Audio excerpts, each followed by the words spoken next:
Amém, queridos irmãos, chegamos à quarta-feira, terceira semana.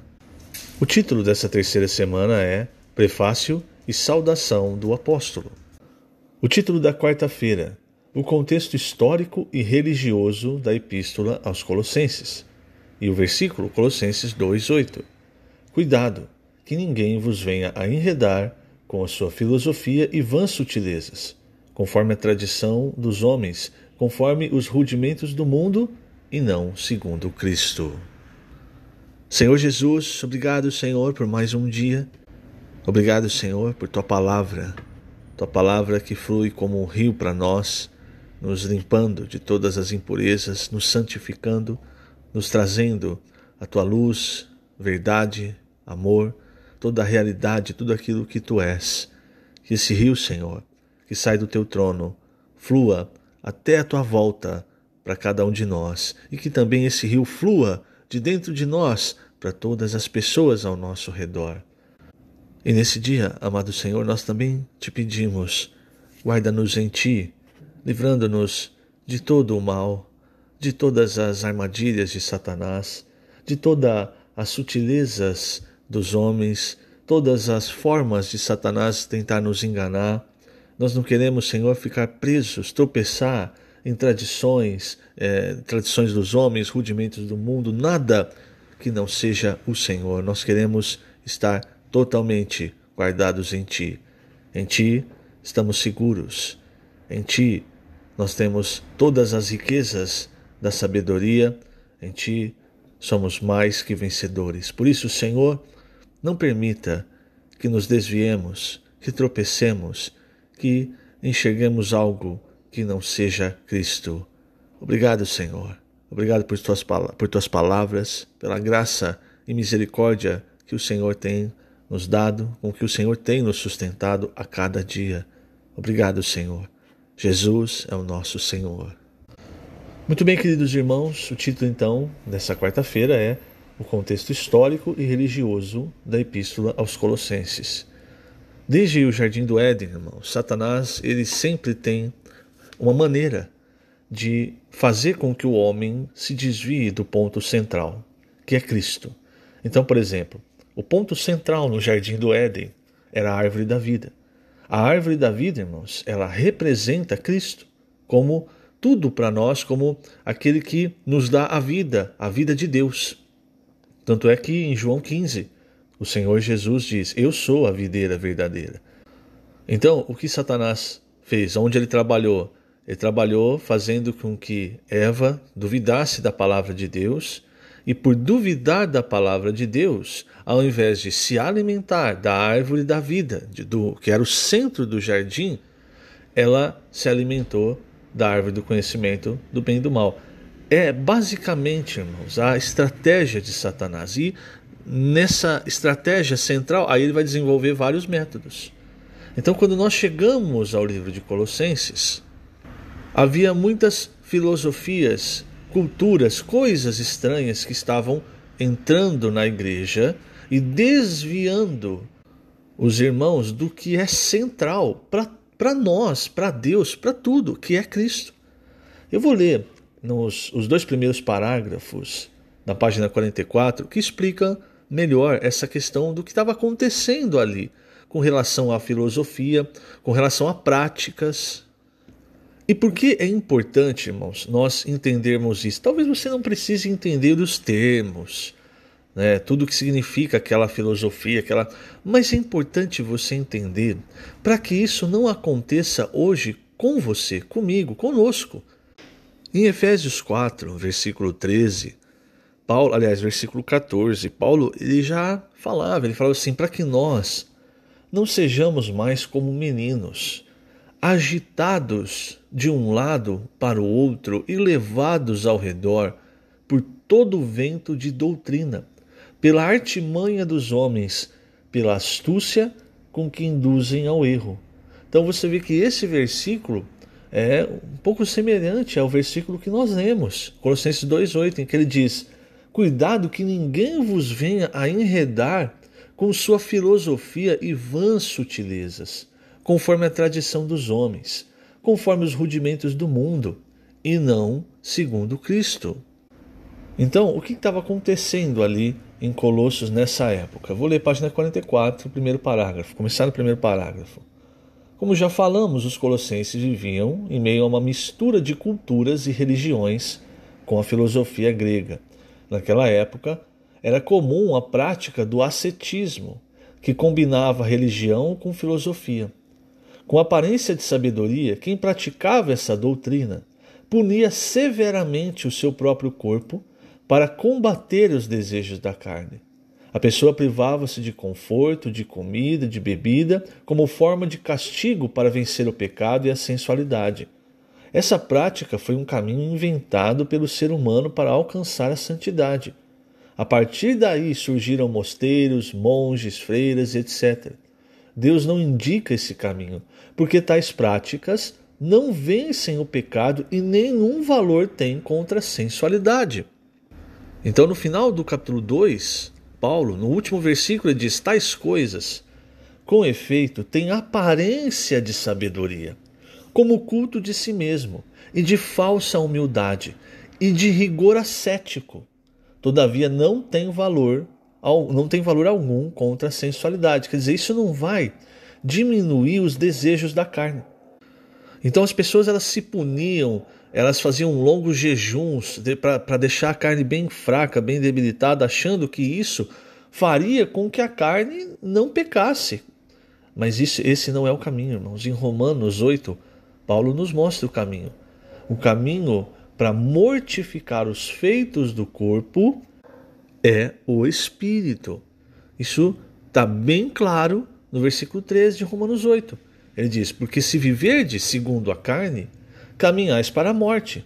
Mas se pelo Espírito mortificardes os feitos do corpo, certamente vivereis. Então perceba, não é... Você consegue perceber como tira o centro de Cristo, do Espírito, para colocar em outras coisas? São coisas que são sutis, mas fizeram com que muitos ali se perdessem. Vou ler ainda o segundo parágrafo, ainda da página 44. Os colossenses também estavam envolvidos na filosofia grega, o gnosticismo em sua forma embrionária, que florescia no segundo século. Essa filosofia defendia a ideia de que o universo material é imperfeito e isso acarreta sofrimento ao homem. Então, para libertar-se da carne, ele deveria buscar um nível de conhecimento suprarracional, a fim de atingir a espiritualidade. Nesse contexto, Paulo aconselha: ninguém vos venha enredar com sua filosofia e vãs sutilezas, conforme a tradição dos homens, conforme os rudimentos do mundo, e não segundo Cristo. Quem cultuava tais práticas acreditava que elas procediam de Deus, e por não se considerarem merecedores de contatá-lo diretamente, adotavam como mediadores e intercessores entes espirituais como os anjos. Essas tendências existem em nossa natureza caída, devido à falta de realidade. Os 19 séculos de degradação do cristianismo respingam em nós até hoje. Por isso, quando saímos para pregar o Evangelho, ainda encontramos pessoas que acham que não são merecedoras de ir diretamente a Deus e que precisam de um intermediário, um padre, um sacerdote, um pastor. Entretanto, a palavra de Deus ensina que há um só mediador entre nós e Deus, Cristo Jesus, homem. Muito bem, agora vamos falar um pouco sobre o versículo 1 do livro de Colossenses. No versículo 1, Paulo diz: Paulo, apóstolo de Cristo Jesus, por vontade de Deus, e o irmão Timóteo. Veja, irmãos, em todas as epístolas de Paulo, com raras exceções, nós podemos ser, salvo engano, Filipenses e Tessalonicenses, e também Filemão. Nessas epístolas, Paulo ele não se apresenta como apóstolo, então ele fala servo de Jesus Cristo, né? Salvo engano. São essas epístolas. Em todas as outras epístolas, ele se apresenta como apóstolo. E ele sempre frisa, ele diz, não por vontade de homens, ou não da parte de homens, mas por vontade de Deus. Em Gálatas, por exemplo, ele diz: Paulo, apóstolo, não da parte de homens, nem por intermédio de homem algum, mas por Jesus Cristo e por Deus Pai, que o ressuscitou dentre os mortos. Aqui em Colossenses, então ele diz: Paulo, apóstolo de Cristo Jesus, por vontade de Deus, e o irmão Timóteo. Então há muitas cartas também que ele não assina sozinho, ele assina com outros irmãos, principalmente com Timóteo. O que significa isso, irmãos? Um apóstolo, ele é um enviado, ele é alguém que tem um ministério que ele recebeu do Senhor para levantar e cuidar de igrejas em uma região da terra. Por exemplo, o apóstolo Paulo, ele era apóstolo para os gentios, mas ele não era apóstolo para os judeus. Então, essa parte dos judeus, embora ele tivesse muito encargo, não era algo que Deus tinha determinado para ele. Outra coisa, irmãos, e aí é algo muito importante, porque é uma grande discussão no cristianismo hoje. Alguns entendem que apóstolos eram apenas os 12 apóstolos do Senhor, né, que o Senhor levantou, e mais o apóstolo Paulo. Alguns chegam até a dizer que não, que o apóstolo Paulo não entrava nessa categoria, enfim. Nós não vamos entrar em discussões, irmãos, porque há um detalhe muito importante aqui. Quem determina o apostolado, quem envia o apóstolo, não é o homem. Então não adianta o homem falar assim, não, esse não é. Porque o apóstolo, ele é enviado e estabelecido pela vontade de Deus. Então, quem vai selar é Deus, não é o homem. Paulo não foi reconhecido por muitos, o próprio Senhor Jesus não foi reconhecido por muitos. Isso não muda a obra de Deus, isso não muda quem Deus escolheu ou não como enviado, como apóstolo. Deus não vai fazer uma votação popular para ver o que as pessoas acham daquele que ele escolheu para enviar, para ser apóstolo, para ser o responsável por levantar igrejas, por cuidar das igrejas, de um ministério, enfim. E o apóstolo, irmãos, ele responde a Deus, no sentido de que, veja, nesse ponto, o Antigo Testamento, ele nos traz muitos exemplos bons para nós entendermos. Naquela época havia os reis. Quando um rei não andava no caminho de Deus, quem tratava esse rei era o próprio Deus, né? Então, da mesma forma, irmãos, se Deus envia, se Deus levanta, a pessoa ela não está andando de acordo com o que Deus quer, é o próprio Deus que vai tratar. Por que eu estou frisando isso, irmãos? Porque é importante nós entendermos, isso vem pela vontade de Deus. Eu não mudo a vontade de Deus. O que eu acho, o que, enfim, o meu pensamento, a minha interpretação das coisas. Deus, ele vai fazer a sua vontade até o fim. É assim, irmãos, que Deus, ele faz a sua obra. É assim que ele trabalha. Em João 13, o versículo 20, é o Senhor Jesus falando. Ele diz assim, em verdade, vos digo, quem recebe aquele que eu enviar, a mim me recebe. E quem me recebe, recebe aquele que me enviou. Então veja, aqui o Senhor está sendo claro, ele vai enviar pessoas. O significado da palavra apóstolo é enviado. Então, por exemplo, quando você vai pregar o evangelho, de certa forma, você é alguém que Deus está enviando para falar a palavra para uma pessoa. A palavra que você está falando, se você está em cima da Bíblia, é a palavra de Deus. E tem autoridade para salvar aquela pessoa, caso a pessoa receba o que você está falando. Olha, veja só, é esse o princípio. Você sai para pregar o evangelho, para orar com uma pessoa. Você prega o evangelho. Ela está recebendo, ela está ouvindo o seu falar, da sua boca. Mas o seu falar, ele vem da onde? Da palavra de Deus. Entende? Então, quando a pessoa recebe o seu falar, na verdade ela está recebendo o falar de Deus. Por quê? Porque está em cima da palavra de Deus, daquilo que Deus mandou, do que nós falássemos, entende? Por ela receber você, ela recebeu o Senhor. Por ela receber o Senhor, ela recebe o Pai.